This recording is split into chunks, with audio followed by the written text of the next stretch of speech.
Welcome back to Nasdaq Trade Talks. I'm your host, Jill Malandrino, Global Markets Reporter at Nasdaq. We're coming to you from the market site with Chris Engelbert. He's the Managing Director over at Baron Wealth Consulting, and we're here for the Registered Investment Advisor Monthly Review. We're going to take a look at some tax prep, and of course, we'll run through the major averages and some of the other asset classes on the charts. Chris, as always, thank you so much for joining us. And it's that fun time of year. Yes. Not only clients are getting ready for tax time, but so are the advisors. Let's talk about it through the lens of a client. How should we be prepping? Well, the client really needs to prepare. We try to make sure that they have all of their information. One of the things that we tell clients to do is you should have really been beginning for tax season last year. Tax season comes on April 15th, and a lot of people, gather their documents, and then they just like, hey, that's it. We're like, you've got to prepare for your taxes all year round. And one of the things that's happening now is all kinds of tax documents are coming to the clients. They should really prepare for their CPA by having all those documents in one place. Sometimes we get calls where people say, hey, I didn't get it.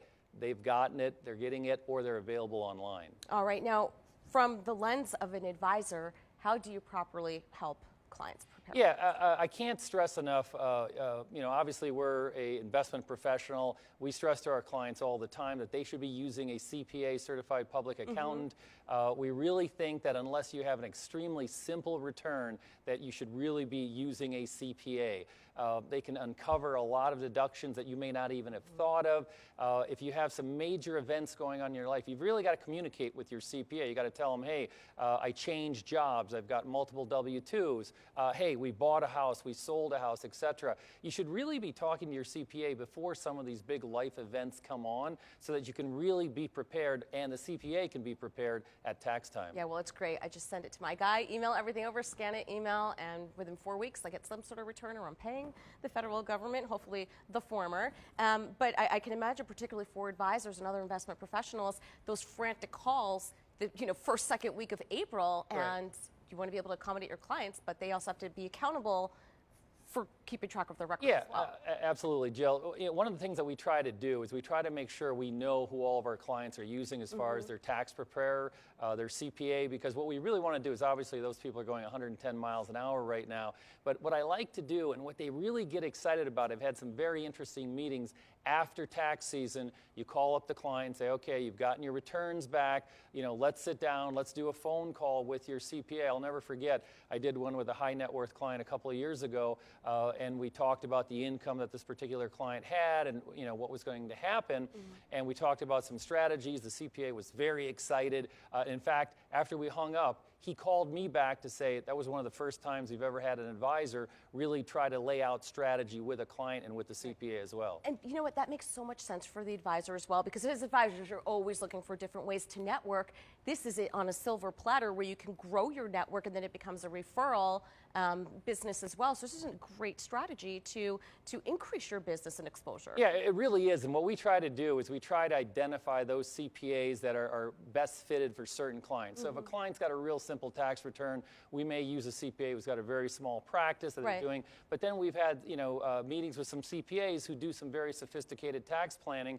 We're trying to get to know them. We're trying to let them know what kind of clients we have. And I have to say, Jill, we probably get 2 or 3 calls after tax season all the time. Hey, can you recommend somebody? Hey, is there somebody I should be using? And so it's a two-way street is really what it is. But the benefit ultimately is for the client. I mean, it's interesting. When I started working a million years ago, I would do it with a pencil and the booklet that the IRS would send you.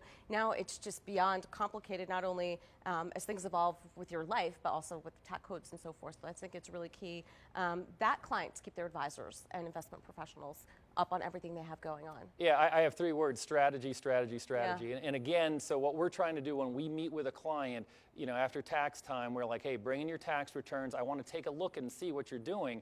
And a lot of times we see that clients have flawed strategies through no fault of their own. So for example, I had a client that was hoarding a lot of cash but wasn't making a significant contribution to their 401k, and we really had to educate them on the fact that if you made that contribution to your 401k, which by the way, the amounts that you put in have gone up this year, it really was going to benefit this particular couple as far as their taxes go. So it's really about strategy, and the CPA helps reinforce that strategy, but also the CPA can add additional strategies that obviously they know as well. All right, let's take a look at the charts because a couple things have changed since we met. Looks like over the last 8 weeks, right? We should never take a month off. I mean, yeah, look what happens over the past 8 weeks. Well, let's take a look at the S&P 500 to kick it off.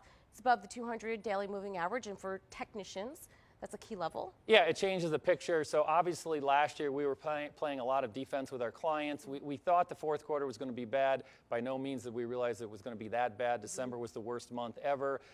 There was a lot of artificial things going on in December we want to tell people about. Sometimes there's not a lot of trading by hedge funds, etc. But at the end of December, our indicators got as compressed as they were in March of 2009. So the first week in January, we were going to our clients and we're saying, hey, this is a very low risk environment. You got to get in. We were reallocating monies. We were very busy the first 2 weeks in January, and we are now up 17% off the bottom as far as the S&P 500 goes. You know what that lends to? Staying invested and being diversified. I mean, you guys, this is your mantra. Correct. And so it really does lend to that. Now let's take a look at the Nasdaq comp. Clearly higher as the FAANGs are rebounding. Yeah, and we think there's some opportunity there as well. Last year, we were very concerned about valuation levels. Individual FAANG stocks, as you've seen over the last 4 or 5 months, have corrected, and some of them very violently. They're now actually providing, we think, a good opportunity. So the Nasdaq's had a really good bounce. We don't think it's over till it's over at this point in time. All right, now the Russell 2000, that's a little bit of an outlier. We haven't seen a bounce there. Yeah, this has been a big cap rally. We think what's happening is that people are pushing, trying to get invested as quickly as possible. The Russell hasn't added, except in the last couple of days. Small mid-cap stocks have helped, but so far it's been all about the big guys. All right, crude oil finally seeing some stabilization in this market. Yeah, again, if you look at almost all the commodities, they've come up over the last couple of weeks.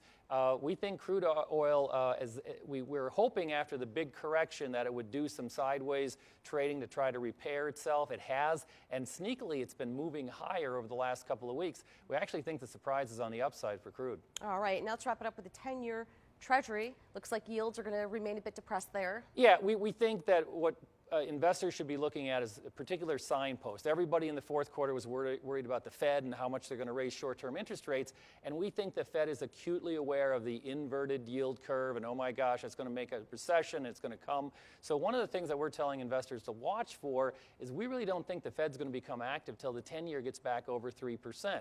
Right now at a 265, 270 level, it's a long ways to go. So we actually think one of the reasons why the equity markets are doing so well is they're kind of reading into the fact that the Fed may be on hold for the time being. Right, but do you think there's too much optimism priced in at this point? Because what's the next catalyst? Right, exactly. Well, we've gone from severe pessimism in the fourth quarter to now we are getting a lot more optimistic. We actually think what's happened, though, last year was that the 3 different sectors, the banking, the sector, the autos, and the home builders, they were all sold off like we were in another 2008. You know, we do believe that there might be a slowdown in the economy this year, but there was a lot of sectors and asset classes that were priced like it was 2008. And even if we are just a little bit better, which we think we are, we think the tax cuts are an ongoing factor that are going to kick in. And that was one part I was going to say in the first segment. A lot of people are a little upset about not getting a big tax refund. That's a mistake. Right. If you're getting a big tax refund, that means the government's hanging on to your money at 0% interest. You want a small tax refund. But again, back to your point about the economy, we think that people are finally waking up to the fact that the tax cuts are permanent, the consumer is doing well as long as energy prices stay low as well as interest rates. And you know what? I'm thinking ahead already of the other segments that we're going to talk about going forward, but that's a great point that you make. If you're getting a smaller tax return, that means you have more in your biweekly, weekly checks, right? Yep. That's how it's supposed to work anyway. So an advisor and a client who's diligent should take that extra, let's say you get $50 extra, put that away. Why let the government hold on to it interest-free when you could put it away and perhaps get some kind of return on it, right? You're correct, and what they should be doing is they should be pounding it into their 401k. Yeah. The couple of things, we've been doing a lot of 401k meetings the last couple of weeks, and the thing that we try to tell people, hey, we got good news and bad news. Bad news is you're going to be working longer. The good news is you're going to be living longer. And people don't understand that you could be working well into your 70s. You have to save. And the 401k, they should be taking that extra money and putting it in their 401k. I'm just thinking flash forward, sitting here for another 30 years, I doing hope that so. into my 70s. But I mean, even what we do here at NASDAQ, it automatically bumps it up 1% each year, and you don't feel that. Auto What is that, escalation a couple, is perfect. 10, whatever, $50 for every paycheck. great we didn't idea. even think about it. Yeah, it's a great idea. We're seeing auto enrollment and auto escalation are becoming two of the hottest topics, and we think that trend's going to do nothing but accelerate. All right, Chris. Thank you so much as always. Who only knows what we're going to be talking about in the next 4 weeks from here. And thank you for joining me throughout the day. I'm Jill Malandrino, Global Markets Reporter at NASDAQ.